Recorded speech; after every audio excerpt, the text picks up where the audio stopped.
Guys, January 4 na. Ibig sabihin, birthday na ni Kay bukas. Alam naman natin na walang pasok bukas kasi national holiday yun. Lahat tayo pupunta sa birthday ni Kay. Etong kapatid ko guys, hindi siya papasok bukas kasi... Pupunta ako sa birthday ni Kay. At dahil bukas na yung birthday niya, bibili ako ng regalo para sa kanya. Magluluto din pala ako ng handa para sa kanya kasi potluck daw bukas.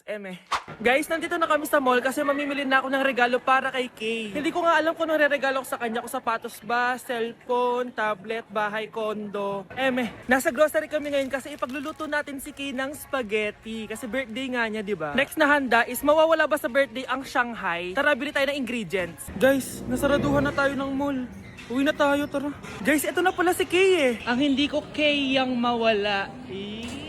Charan! So, ito yung mga regalo ko para kay Kay. So, unahin natin dito. Ano kayang laman neto? So, binilang ko siya ng deodorant. Kailangan ko bang explain ko para saan to? Next naman natin ito, guys. So, guys, binilang ko siya ng shoes. Sabi niya kasi favorite color niya yung blue, kaya binilang ko siya ng pink. At ito na, guys. Naubos pera ko dito. Kita niyo naman yung logo na yun, no? May kagat yung mansanas, oh.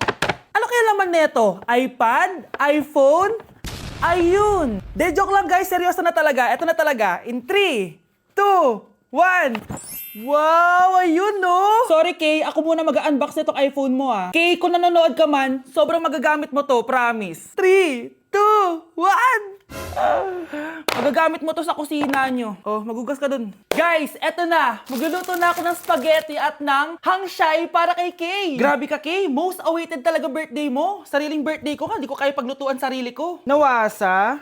Oh, well. Lagyan natin ng asin. Ilagay na natin. Ginagawa na ni Honey Bunch yung sauce, guys. Tikman natin, guys, yung ginawa naming sauce. Pangit lasa. Next, nalulutuin natin itong hangshai.